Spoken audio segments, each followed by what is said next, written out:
कोलकाता में private sector में काम करने वाले 57 साल के सोमनाथ चक्रवर्ती ने साल 2010 में 12% से ज्यादा का एनुअल रिटर्न देने वाली एक चिट फंड योजना में 2 लाख रुपए इन्वेस्ट कर दिए। इस स्कीम में उन जैसे 30 लाख से अधिक छोटे इन्वेस्टर्स ने अपनी सेविंग्स लगा दी, लेकिन साल 2015 में सीबीआई ने इस मामले पर जांच शुरू की और इस स्कीम को धोखाधड़ी घोषित कर दिया। ईडी भी इस मामले की जांच में शामिल हो गई। ये स्कीम थी रोज वैली समूह की चिट फंड स्कीम। सोमनाथ हिम्मत हार चुके थे, सालों तक इस नुकसान का बोझ ढोते रहे, लेकिन 6 महीने पहले उन्हें पता चला कि रोज वैली में निवेश करने वालों को ईडी पैसे लौटा रही है। लिहाजा उन्होंने इसकी वेबसाइट पर जाकर आवेदन किया और जनवरी 2025 में उन्हें 27,000 रुपए वापस भी मिले। वो अब भी अपनी मूल रकम के इंतजार में है। ऐसे धोखाधड़ी के मामलों में अब ईडी का अहम मकसद क्या है, अब तक किन मामलों में धन वापसी की प्रक्रिया हो चुकी है, जानेंगे इंडिया टुडे मैगजीन में छपी मुनीश पांडे की खास रिपोर्ट के जरिए।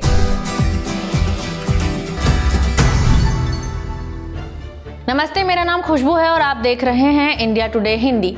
ईडी के लिए महज एक शुरुआत है।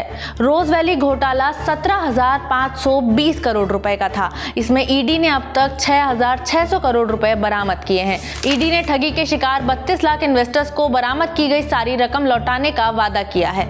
हाल के महीनों में ईडी ने मनी लॉन्ड्रिंग और वित्तीय धोखाधड़ी के खिलाफ अपने अभियान में जब्त और कुर्क संपत्तियों को लौटाने को सबसे ज्यादा प्राथमिकता दी है। इस प्रक्रिया में शामिल ईडी के एक बड़े अधिकारी कहते हैं कि पिछले कई सालों से एजेंसी का फोकस ये पक्का करने का रहा है कि वित्तीय अपराधों के शिकार लोगों को ईडी की ओर से जब्त अपराध की रकम से उचित मुआवजा दिया जाए। ईडी 31 बड़े मामलों में वैध व्यक्तियों और बैंकिंग संस्थानों सहित पीड़ित लोगों को 27,000 करोड़ रुपए से अधिक की धनराशि बहाल कर चुकी है। ऐसे मामलों को लेकर प्रधानमंत्री नरेंद्र मोदी ने मई 2024 में इंडिया टुडे से कहा था, मैं दिल से महसूस करता हूं कि इन लोगों ने अपने पदों का दुरुपयोग करके गरीबों का पैसा लूटा है और गरीबों को ये वापस मिलना ही चाहिए। पिछले साल दिसंबर में वित्त मंत्री निर्मला सीतारमण ने संसद में भगोड़े विजय माल्या के मामले का हवाला दिया। इसमें ईडी ने 100% वसूली की और भारतीय स्टेट बैंक के नेतृत्व में 15 बैंकों के समूह को 14,132 करोड़ रुपए लौटाए। रसूखदार लोगों के दूसरे जिन बड़े मामलों में ईडी ने वसूली कर धन लौटाया है उनमें नीरव मोदी मामला जिसमें 1,053 करोड़ रुपए, मेहुल चौकसी मामला 2,696 करोड़ रुपए, Bhushan power and steel limited मामला जिसमें 4,025 करोड़ रुपए और एग्री गोल्ड पॉन्जी घोटाला जिसमें 3,339 करोड़ रुपए शामिल हैं। ये धोखाधड़ी के सिर्फ बड़े मामलों में ही नहीं बल्कि छोटे मामलों में भी हो रहा है। ईडी के मौजूदा मुखिया राहुल नवीन ने एजेंसी के कामकाज में मुख्य रूप से धन वापसी को ज्यादा अहमियत दी है। उनके प्रयासों से पीएमएलए यानी prevention of money laundering act के तहत धन वापसी के तरीके में महत्वपूर्ण बदलाव आया है। भारत में धन वापसी आमतौर पर पीएमएलए के कानूनी ढांचे के तहत मुकदमा पूरा होने के बाद ही होती है, लेकिन 2015 में इसमें संशोधन किए गए जिसके तहत मुकदमा शुरू होने के बाद वैध दावेदारों को संपत्ति वापस करने की अनुमति दी गई। हालांकि इतनी बड़ी रकम वापस हासिल करना भले आसान लगता हो, लेकिन ये प्रक्रिया सरल तो कतई नहीं है। वापसी की प्रक्रिया अपराध से मिली रकम की पहचान, ट्रैकिंग और जब्ती से शुरू होती है। इसमें अक्सर जटिल वित्तीय अपराध नेटवर्क का पता लगाना और पीड़ितों से जुड़ी संपत्तियों की पहचान करना शामिल है। अगला कदम है अदालतों और बैंकों सहित विभिन्न अधिकारियों के साथ तालमेल बनाना ताकि जब्त की गई संपत्ति को इस तरह से बेचा जाए कि उनसे अधिकतम राशि मिल सके।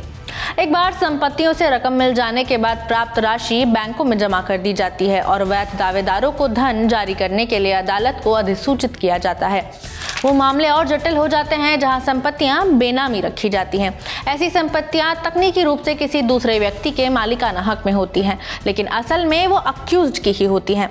नीरव मोदी के मामले में अमेरिकी फ्लैट पत्नी और बहन के नाम पर थे। भूषण पावर एंड स्टील मामला इसका उदाहरण है कि कैसे दिवाला और दिवालियापन संहिता यानी आईबीसी और पीएमएलए के तहत प्रक्रियाएं एक साथ काम कर सकती हैं। 2019 में भूषण पावर एंड स्टील को आईबीसी प्रक्रिया के जरिए जेएसडब्ल्यू को 19,700 करोड़ रुपए में बेचा गया। ईडी ने 4,025 करोड़ रुपए की संपत्ति भी कुर्क की और वो रकम खासकर कर्जदाता बैंकों को लौटाई गई। पैसा लौटाने की प्रक्रिया तब ज्यादा कठिन हो जाती है जब इसमें बड़ी संख्या में पीड़ित लोग जुड़े हों और अचल संपत्तियों को बांटा जाना हो। रोज वैली चिटफंड मामले में ऐसा ही हुआ।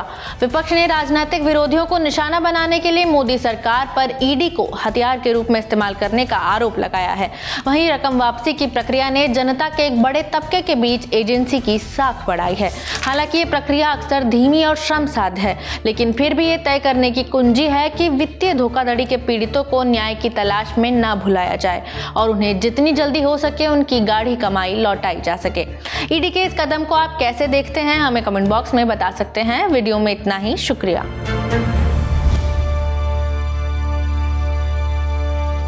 इसी तरह की तसल्ली से भरी हुई एक्सक्लूसिव रिपोर्ट्स देखने के लिए सब्सक्राइब करें इंडिया टुडे हिंदी का यूट्यूब चैनल और बेल आइकन जरूर प्रेस करें ताकि वीडियो अपलोड होते ही आपको खबर हो जाए।